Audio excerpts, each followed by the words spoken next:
You're still listening to the Sporty Breakfast here on Sporty 106.1. We are the voice of sport. So over the weekend, the 2024 Women's AFCON, or the WAFCON, started in the beautiful country of Morocco. As you know, is CAF's and Africa's premier women's international competition. And once Morocco is hosting and they've opened their doors to the rest of the continent, I think that it makes sense that we understand some great perspectives from the Moroccan angle and to give us a great understanding of Morocco and their love for football and what they want to do with football and why they are hosting the rest of the continent. I think it's right, if not proper, that we speak with the country's representative that has been sent here to represent their country. So we've been joined by Her Excellency Imane Ouaadil. She's the Moroccan Ambassador to Ghana. Thank you so much, Your Excellency, for joining us. My pleasure, sir. Great stuff. So first of all, congratulations on hosting the competition. It's I remember 3 or so years ago, Morocco got to host and they are hosting it again. Yes. So I think congrats are in order. Thank you very much. Wonderful. You know, for lots of people who may not understand why Morocco wants to host such a competition or has hosted such a competition and wants to do it again, what are the key motivations for your country in terms of welcoming everybody to Morocco to enjoy women's football? Yeah. Well, I think as an African tradition, this is the hospitality that all of the African nations show. We have seen that when Ghana hosted I was actually here in Ghana, when Ghana hosted the African Cup of Nations in 2008. You see how confused. It seemed like yesterday, that's why 2008. But yes, we are all very happy to host our sisters and brothers, and I am more, let's say, more thrilled to receive the women's football because in Morocco we have had a lot of efforts extended towards enhancing and encouraging women in football and in sports in general. But football is very significant, and we have been doing quite good with the women's team. They have participated in many competitions, friendly matches, and they even the under-17 one was here in Ghana I think 2 or 3 years ago. They played the Ghana under-17, which was a very interesting competition. So it's part of our African hospitality, and it only makes sense that we also have managed in the last I think in the last 20 years to develop the infrastructure and that made us able to host the 2019 African Games also. And we also bid for as you know, for the World Cup co-hosting with the 2 European countries, which is Spain and Portugal. And we are also organizing the men's CAF, at the end of the AFCON, in the end of I think in December. We are looking forward to that. We're sorry Ghana is not. I am very sorry for that because I really wanted the Ghanaian public and everybody to go and visit. It would have been an opportunity for Ghanaians to know more about Morocco, but I'm sure many of Ghanaians will take the time to go and encourage other sister countries and also seize the opportunity, especially that we have now the visa waiver, which is also it plays also a very good part in facilitating the exchange between our two peoples. We are very happy about that too.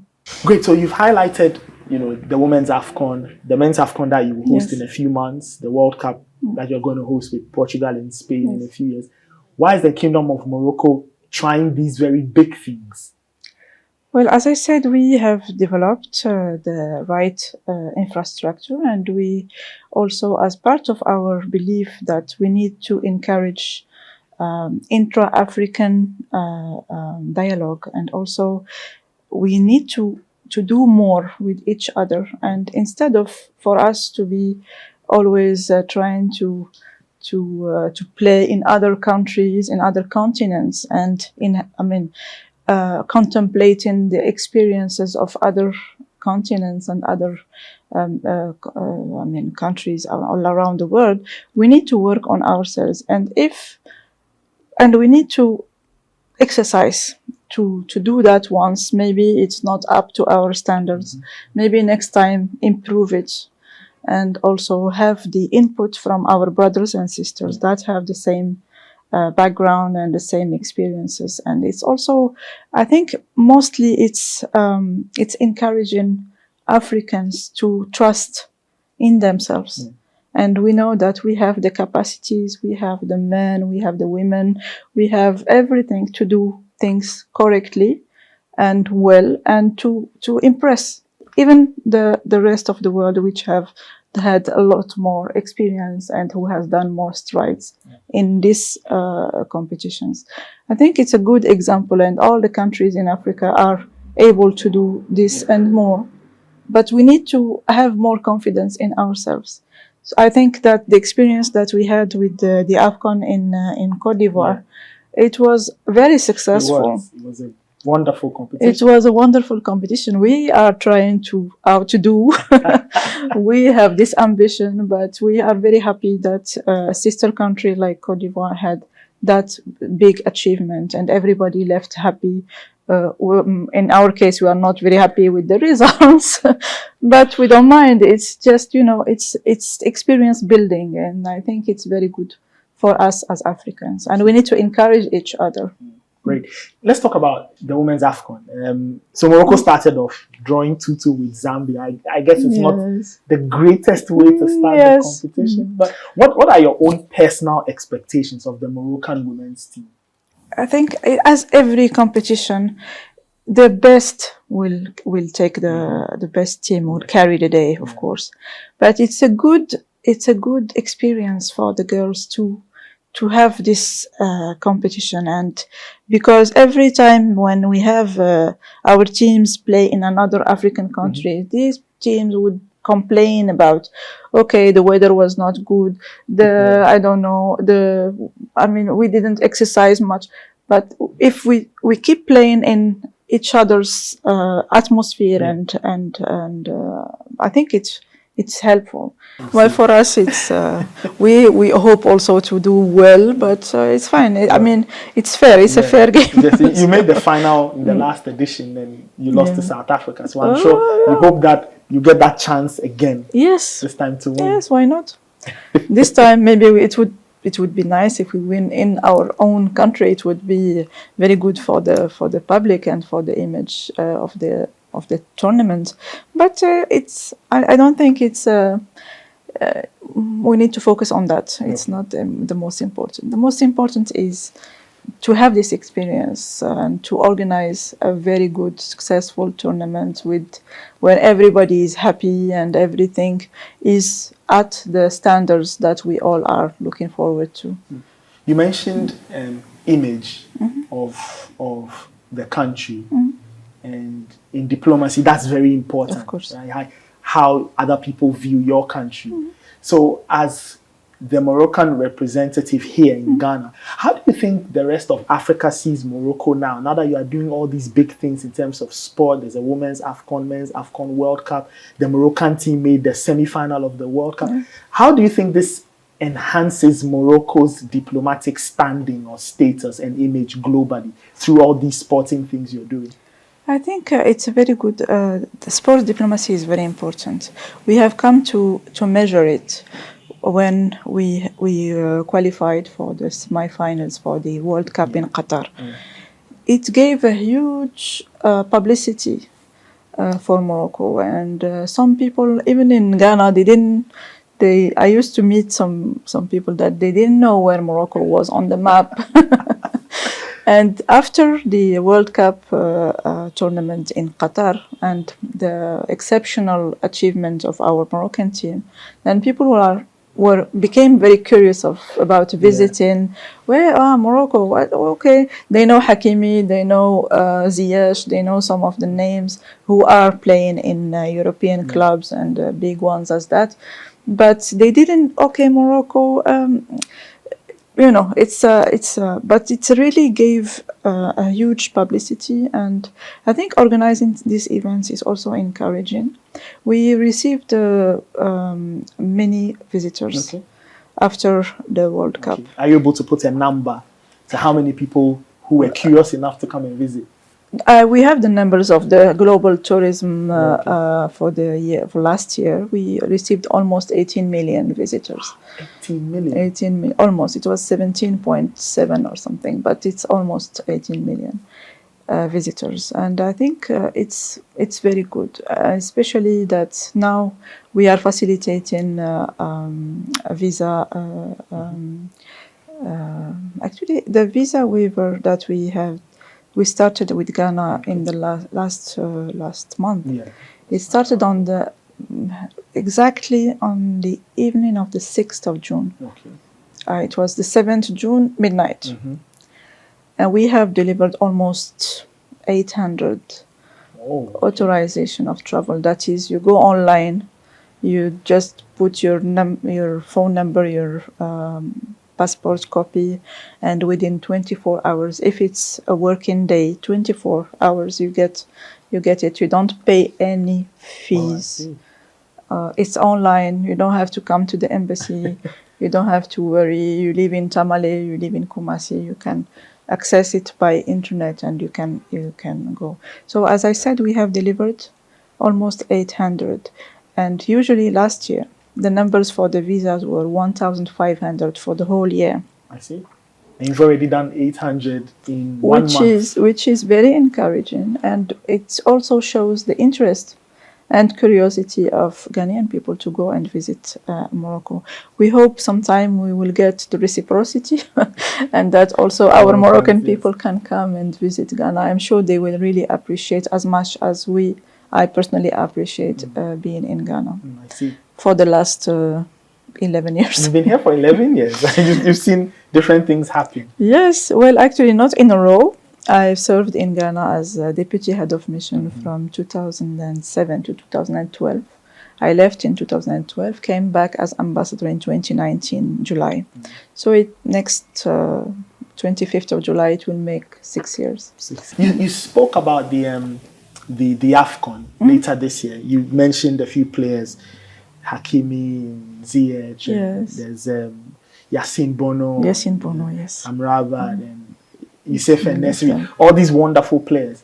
When you think about the AFCON, say from a Moroccan's perspective, do you think that there's pressure on the country to deliver, one, a good tournament, and two, a winning tournament, a tournament that the team can win at the end and say, we hosted one and we won one?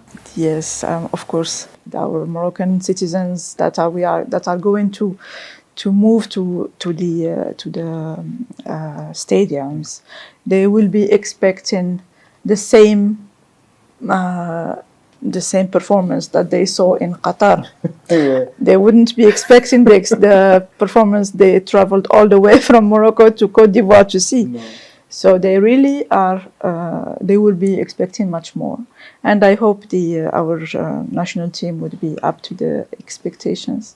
But I'm sure it will be a wonderful tournament, and all the preparations are going on that direction. The stadiums are being refurbished. Some of them are being rebuilt completely. Wow. There are new stadiums. Just in a few months, they have done tremendous work on them. But I think we will organize a very good tournament. Tell me, I don't know whether you'll be able to give us a number or a figure, maybe an average, but how much has Morocco spent in doing all these things, improving the infrastructure over the years to the point where you are now actually going to co-host the World Cup? Well, I think a huge infrastructure investment have been made. Not only that, but not only in the stadiums and the roads and the connections between the cities, but it's also the political will. That so which means there's support from the very top. Of course, the political will and the directions from His Majesty King Mohammed VI, because he was behind the establishment of the Mohammed VI complex, the yes. academy, the football academy, in 2010.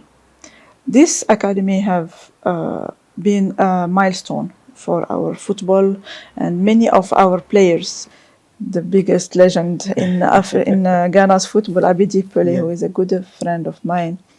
He was speaking to one of the guests at one of our dinners, and he said that the infrastructure that is provided at the Mohammed VI Academy for football is really of a world level. It's very good, and what is good about it is that it's also open for the African teams through the memorandum of cooperation between the federations of football.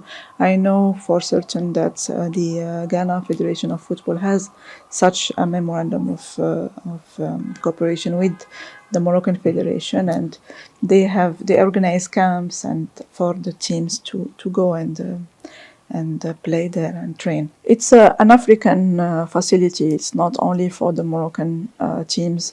All categories, even the women, they train there, and they have their own. They take them there. They study there. They do everything. There is a hospital. There is a lot of infrastructure, and it's a huge place. It's very interesting. So if you go there, you need to go and visit. We'll have to go and visit. Atchraf Hakimi, he's had a wonderful year. Yes. Won Ligue 1, Coupe de France, Champions League. He's playing the Club World Cup. Yes. Do you think this is the year where he should be named African Player of the Year? It's been many years that we wanted, we expected that he would win, and I think he is one of the most deserving players during this year, especially, as you mentioned. He even won a prize here in Ghana. Yeah, he was the Ghana Football Awards winner for foreign best foreign. It's only meaningful that he gets that, and especially that he is a very nice, down-to-earth person, and I think he deserves all the best. He deserves to win the AFCON and to carry the trophy, but he really should win the African Players of the Year.